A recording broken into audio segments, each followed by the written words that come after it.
What is entropy? I think many viewers of my channel have encountered this term in one way or another, but I bet most of you would have a hard time explaining what it means off the top of your head. Often, entropy is described as a measure of disorder, or, if you prefer, a measure of the disruption of order, or something like that. And while there is a certain grain of truth in this intuitive definition, it is overall incorrect.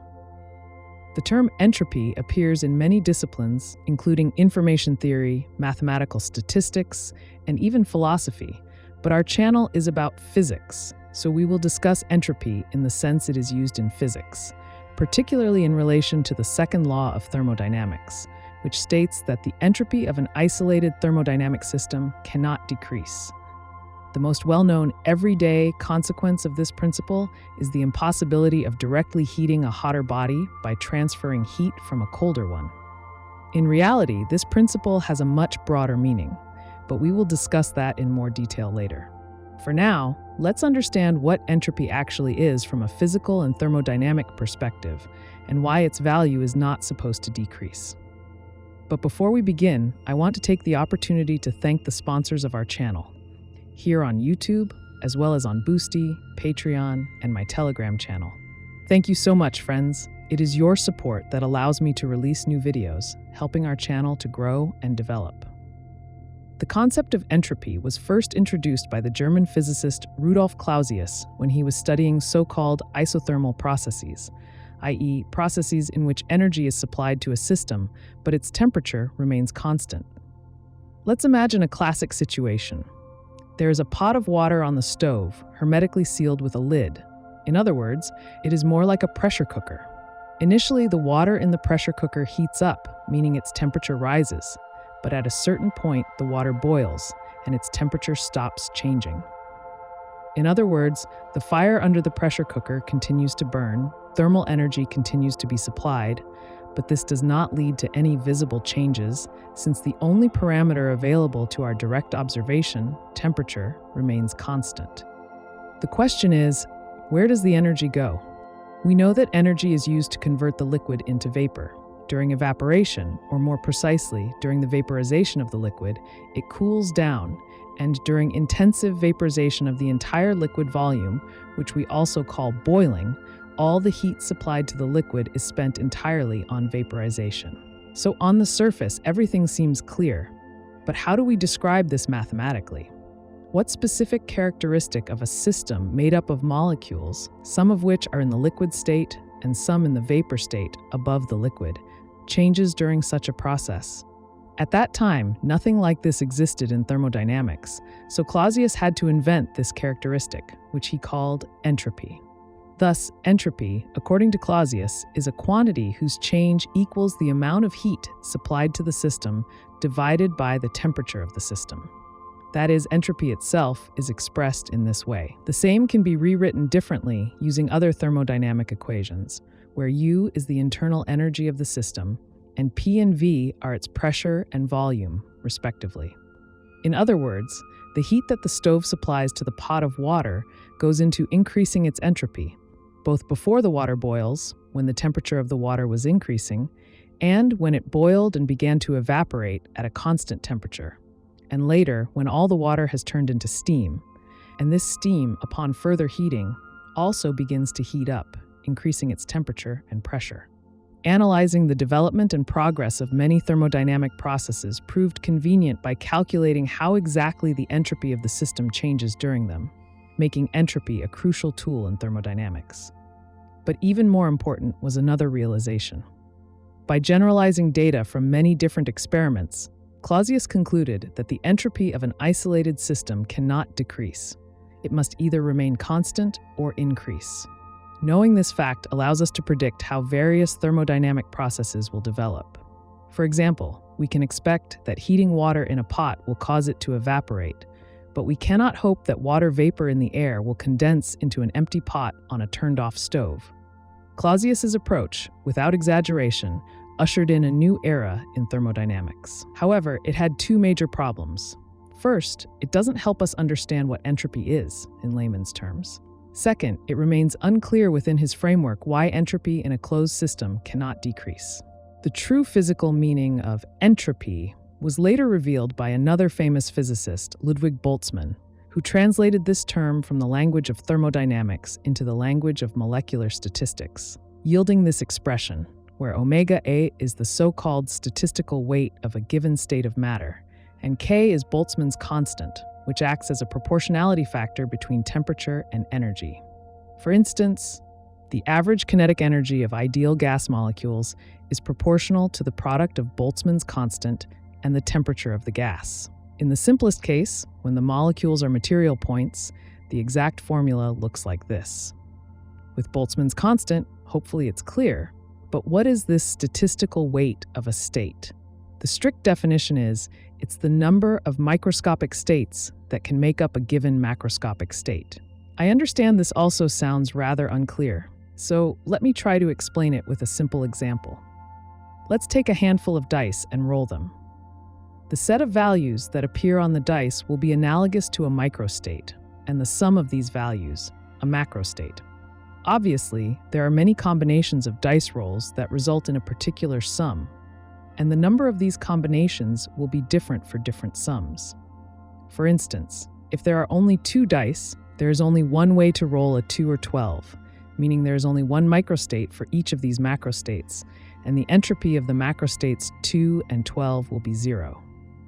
Macrostates 5 or 9 can be achieved in 4 ways each, meaning the entropy of such macrostates will be k times the logarithm of 4, or 1.4 Boltzmann constants.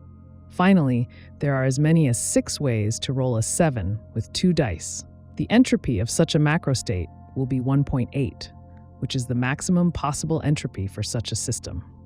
It's easy to guess that the more ways there are to achieve a particular result, i.e., the greater the statistical weight of a given macrostate and its entropy, the more likely we are to get that result from a random roll.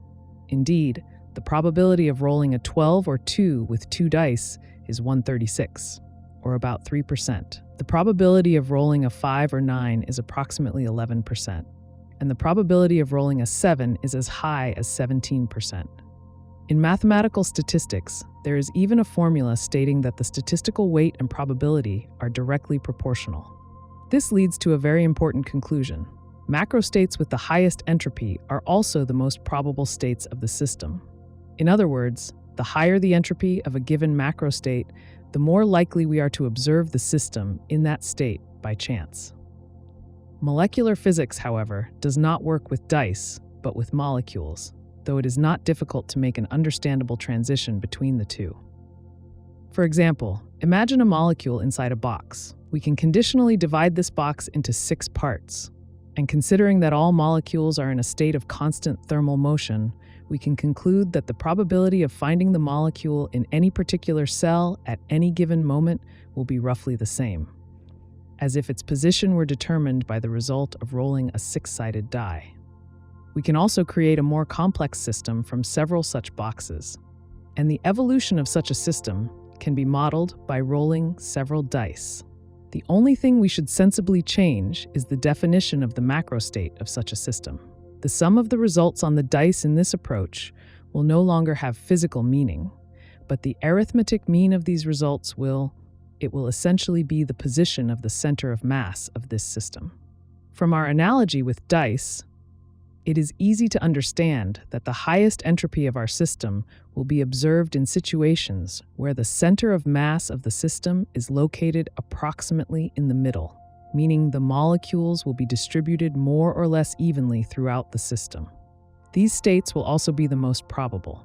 Yes, low entropy situations will also be possible, where the distribution is uneven, say all the molecules gather on the right or left side, or even line up along one of the walls. However, such situations will occur quite rarely, and the larger the number of molecules in our system, the rarer these situations will be.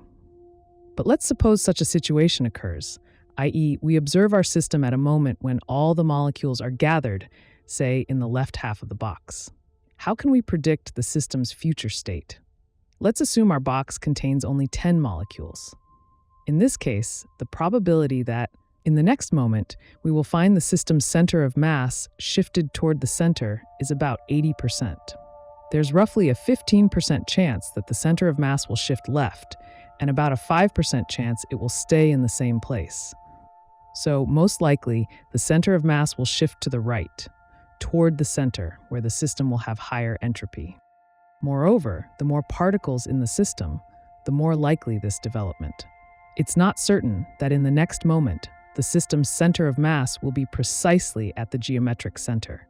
It might fall short of it or overshoot, ending up to the right of the geometric center. In the latter case, seeing that our system is in such a state, we can conclude that it is most likely that in the next observation, the center of mass will shift left. However, if during one of our observations, we see the system in a macro state with the center of mass at the geometric center of the system, i.e., in the state with the highest entropy, making predictions about its future evolution will become challenging. Yes, there is a certain probability that the center of mass will stay there, but it is more likely to shift either right or left, with equal probability for both directions. Most interestingly, after such a shift, the system will most likely evolve in a way that returns to an even distribution of molecules across the width of the box. In real life, we usually cannot track the positions of individual molecules. We can only register macro states, in our case, the positions of the system's center of mass.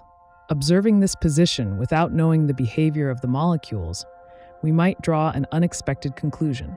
The center of mass somehow seems to be attracted to the geometric center of the system, as if some force is pulling it there, to the position characterized by the system's highest entropy.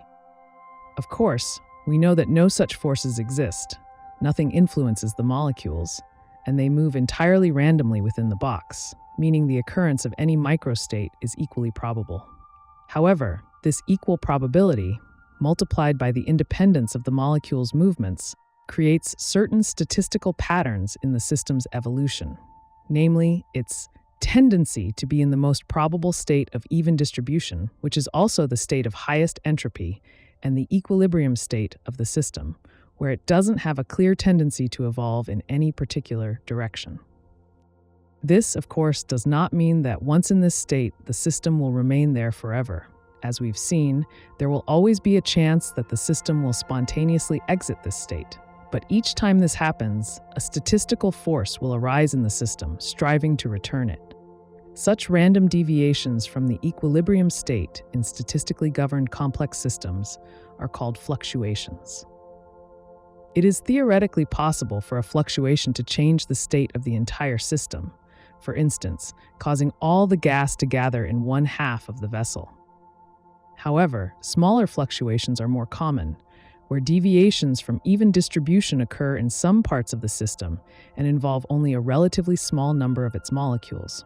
Thus, on average, the molecules are more or less evenly distributed, but there are points with higher or lower concentrations.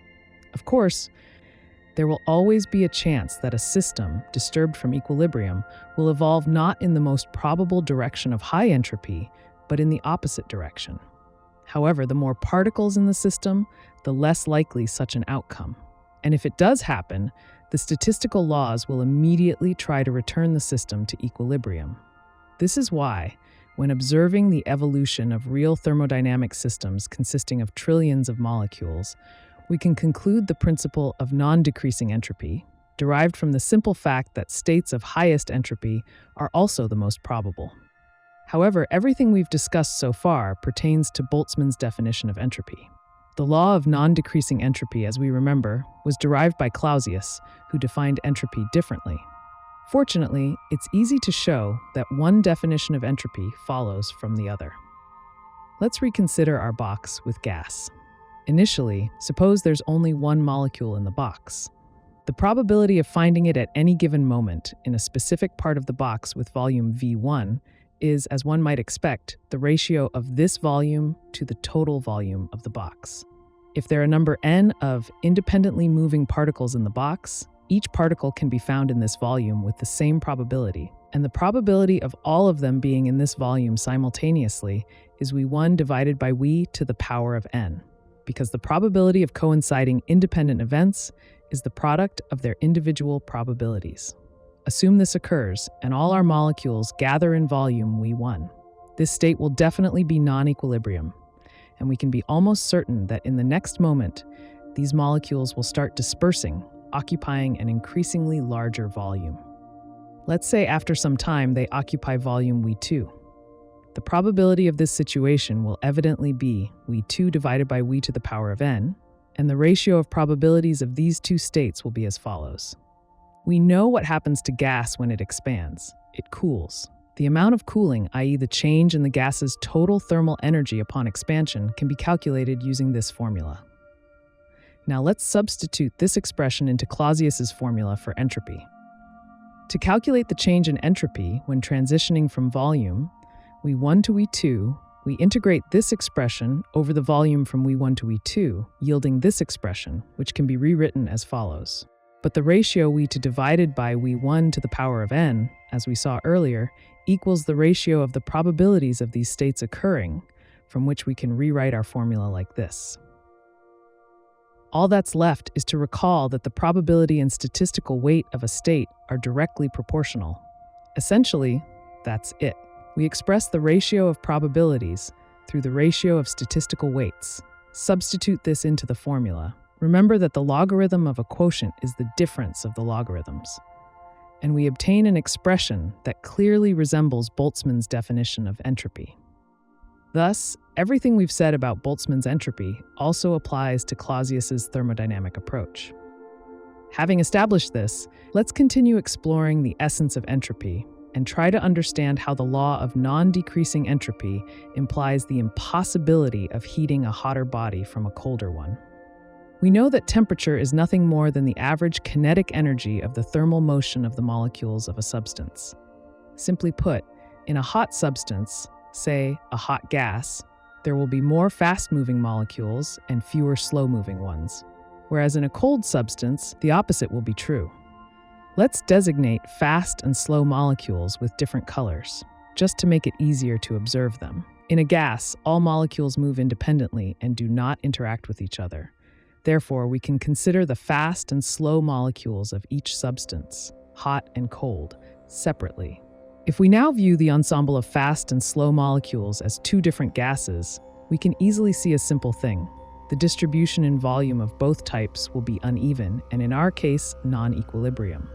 We can predict how these molecules are likely to behave over time.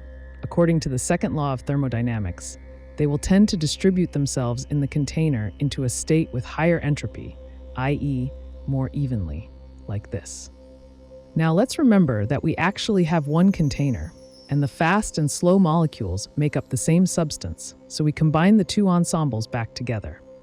We will see that the tendency of the systems to reach equilibrium has led to fewer fast molecules and more slow ones in the hot gas, i.e., the average speed and hence the average kinetic energy of its molecules have decreased, which in thermodynamic terms means it has cooled down. And in the cold gas, on the contrary, there are more fast and fewer slow molecules, i.e., it has heated up. Is this the only possible development? Of course not. We are considering a random, probabilistic process, and there is a chance that some of the hot molecules from the cold body will move to the hotter one, and some of the cold molecules from the hot body will move to the cold one, i.e., the hot body will get even hotter, and the cold one will cool down. This chance exists, but in real molecular systems, consisting of a vast number of particles, this probability is negligibly small. Even if such a situation occurs, it will likely be very fleeting, lasting only a fraction of a moment. So brief that we won't even have the chance to notice it. Of course, this is a highly simplified description of heat conduction processes in bodies, which is not entirely appropriate even for gases, and certainly not applicable to liquids and solids. In molecular physics, the microstates that form a given macrostate depend not only on the positions of the molecules, but also on their velocities, more precisely, their momentum and kinetic energy. The position of each specific molecule at any given moment is thus not random, but is quite clearly determined by its velocity and coordinates at that moment. However, during their thermal motion, molecules constantly collide with the walls of the container and with other molecules, causing both the direction and magnitude of their velocity to change constantly. In real systems, which consist of a vast number of molecules, It is nearly impossible to track any regularities in these changes. These changes appear to be quite random, and thus our earlier discussions about the probabilistic nature of molecular motion are quite valid. Nevertheless, it is still necessary to consider the presence of molecular velocity. Specifically, microstates where molecules are in the same positions but have different velocities are considered different microstates in molecular physics. And these different microstates can form different macrostates. This is why the entropy of a substance increases when it is heated. So now we can attempt to define what entropy actually is. Essentially, it can be called a measure of how close a system is to its equilibrium state under given conditions. That is, a state in which it is not inclined to evolve in any particular direction and will only experience fluctuations, random deviations from the equilibrium value. For a system of non-interacting particles, as we have seen, this state corresponds to a uniform distribution of particles in the system. This understanding of entropy is probably related to the common notion that entropy is a measure of disorder. Indeed, we have seen above that in states with high entropy, particles are distributed uniformly, without any particular system.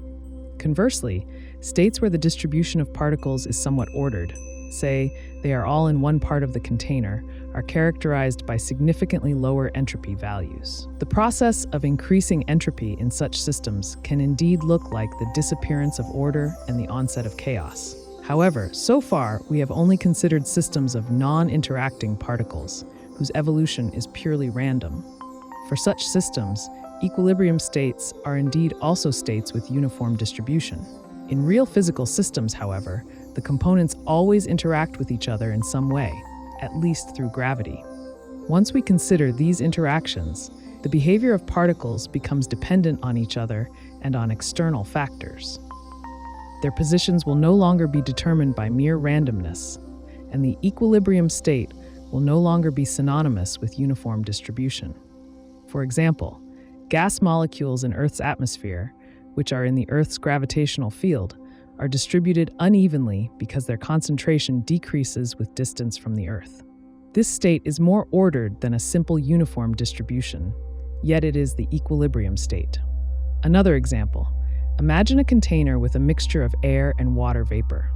If we suddenly cool the container, the vapor will condense into liquid. That is, the randomly distributed water molecules will start condensing into small droplets, which will then merge into larger drops, eventually forming one large drop.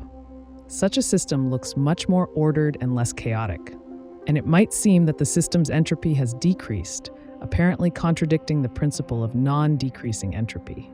In reality, there is no contradiction, although if we consider the entropy of only the water molecules, it indeed decreases during the process.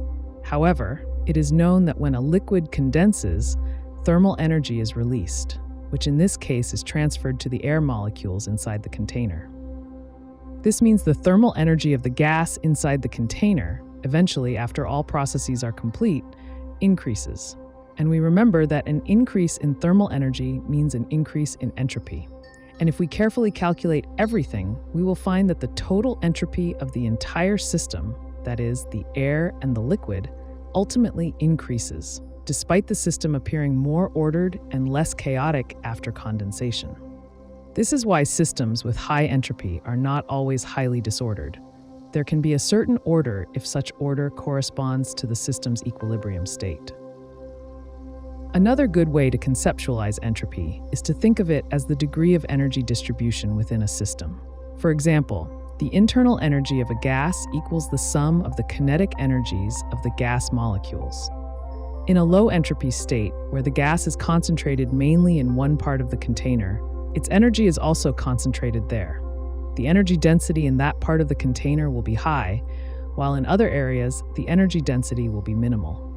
If we observe the evolution of such a system, we will see that it gradually transitions to a state with higher entropy, characterized by a more uniform distribution of both the particles and their energy. This approach allows us to broaden the concept of entropy and use it to analyze and predict the behavior of systems beyond thermodynamics and molecular physics. For example, consider a ball lying at the top of a hill. Due to its position, the ball possesses some potential energy, which is concentrated in a small area near its center of mass. Suppose, for some reason, the ball rolls down the hill, converting its potential energy into kinetic energy, which is still concentrated within the ball. As the ball rolls, its kinetic energy gradually transfers to the surrounding environment, such as air or ground, through friction, resulting in heating them, i.e., increasing their thermal energy.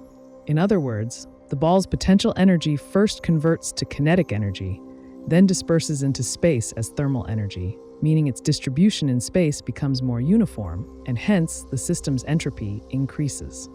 Since we know that the entropy of systems tends to increase, or at least not decrease, we wouldn't be surprised to see the ball rolling down the hill. However, we would certainly be surprised to see the reverse process, where a ball lying on the hillside suddenly rolls up on its own. Again, this is not impossible. There is some probability that at some moment, the velocities of all the ball's molecules will align such that it moves up the hill. Essentially, this would be a fluctuation, but a fluctuation of such colossal scale that we are unlikely to observe it, even if we watched the ball for the entire existence of the universe. However, in real life, we often encounter situations where the entropy of a system decreases. A classic example is a refrigerator, which cools the air inside its compartment and heats it outside. Naturally, this process leads to an uneven distribution of energy and a decrease in entropy. Nevertheless, as in the case of water condensation, we are only talking about the entropy change of part of the system. The refrigerator cools the air inside its compartment, not spontaneously, but only when we supply it with electrical energy, which must first be generated. Suppose an electric generator produces it for our refrigerator, burning fuel, which is essentially a reservoir of highly concentrated chemical energy, i.e., a low entropy reservoir. First, the fuel burns, converting chemical energy into thermal energy, which leads to an increase in entropy. Then, the thermal energy converts into the mechanical energy of the generator part's movement. And finally, this energy transforms into electrical energy, which powers our refrigerator. Each stage of energy conversion from one form to another involves losses, i.e., some energy is released into the environment, leading to a decrease in energy concentration and consequently an increase in entropy. And only at the final stage, inside the refrigerator, does some decrease in entropy occur. And this decrease in entropy will be less than the increase in the previous stages of the process. Thus, although entropy decreases in some part of the system, it increases in the entire system as a whole. Moreover, sooner or later, the fuel in the generator will run out, energy production will cease, the refrigerator will stop working, and the temperature difference it created will diminish, i.e., entropy will increase. In the end, the change in entropy over the entire time will be positive, both for the whole system and for some of its specific parts. And this is a very important conclusion. Any observed process of entropy decrease, even if only locally and temporarily, almost always, except for fluctuations, corresponds to a larger scale process of entropy increase, i.e., a process of a larger system transitioning to an equilibrium state with a uniform energy distribution. This assertion is true for both individual systems and the entire universe as a whole. Essentially, all processes occurring in the universe, whether it be the Big Bang, the formation of stars and galaxies, the formation of planets, and the evolution of life on them, are manifestations of the gradual increase of cosmic entropy.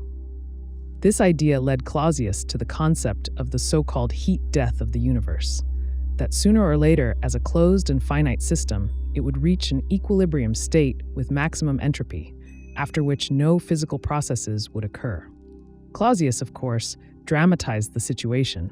Even our current understanding of entropy allows us to realize that the final heat death of such a large system as the universe is impossible. Indeed, we have said that even in an equilibrium state, the system continues to generate fluctuations, which are deviations from the equilibrium state. And even though these fluctuations might be relatively small and short-lived, on the scale of a system as large as the universe, they can be on the scale of entire galaxies and exist, gradually returning to equilibrium over billions of years. Furthermore, who knows? The entire observable universe and all its evolution might be nothing more than a local fluctuation of a much larger metaverse, and all the physics we know might merely be the process of this fluctuation gradually returning to its original equilibrium state. However, this is more a matter of philosophy than physics. For us, the important thing is that by understanding the concept of entropy, we have gained a powerful tool that allows us to effectively analyze, both qualitatively and quantitatively, the development of many physical processes, which we will definitely explore in our next videos.